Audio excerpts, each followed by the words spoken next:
ये जो तस्वीरें आप देख रहे हैं पश्चिम बंगाल के उत्तर 24 परगना जिले की हैं, जहां राज्य सरकार में एक मंत्री और टीएमसी के विधायक शशि पांजा ने बालासोर रेल दुर्घटना के पीड़ित परिवारों को 2-2 लाख रुपए का मुआवजा बांटा है।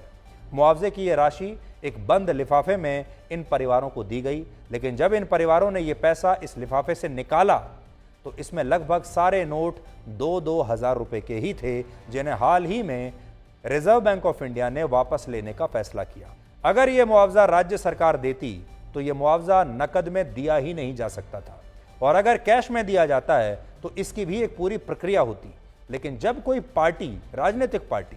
किसी व्यक्ति को नकद मुआवजा देती है तो इसकी कोई प्रक्रिया नहीं होती। ऐसे मामलों में चुनाव आयोग चाहे तो उस उक्त पार्टी के खिलाफ संज्ञान ले सकता है और उस पार्टी से पूरा हिसाब किताब ले सकता है कि आपके पास इतना कैश कहां से आया और आपने ये जो मुआवजा बांटा ये कैश क्यों बांटा, आपने चेक क्यों नहीं दिया।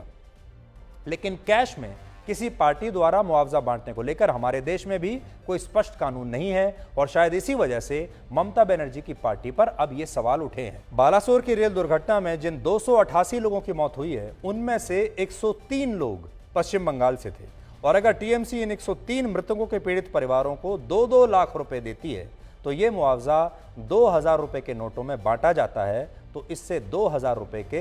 10,300 नोट ठिकाने लग जाएंगे और 2 करोड़ रुपए टीएमसी पीड़ित परिवारों में बांट सकती है। ममता बनर्जी तो 2000 के नोटों से नफरत करती हैं, लेकिन उनके मंत्रियों पर जब छापे पड़ते हैं तो उनके घरों से 2000 रुपए के नोटों के बड़े बड़े भंडार मिलते हैं। ये तस्वीरें देखिए, पिछले साल की हैं, जब एनफोर्समेंट डायरेक्टरेट ने ममता बनर्जी की सरकार के पूर्व मंत्री पार्थ चैटर्जी और उनकी सहयोगी अर्पिता मुखर्जी के ठिकानों पर छापा मारा था, और इस रेड में ईडी को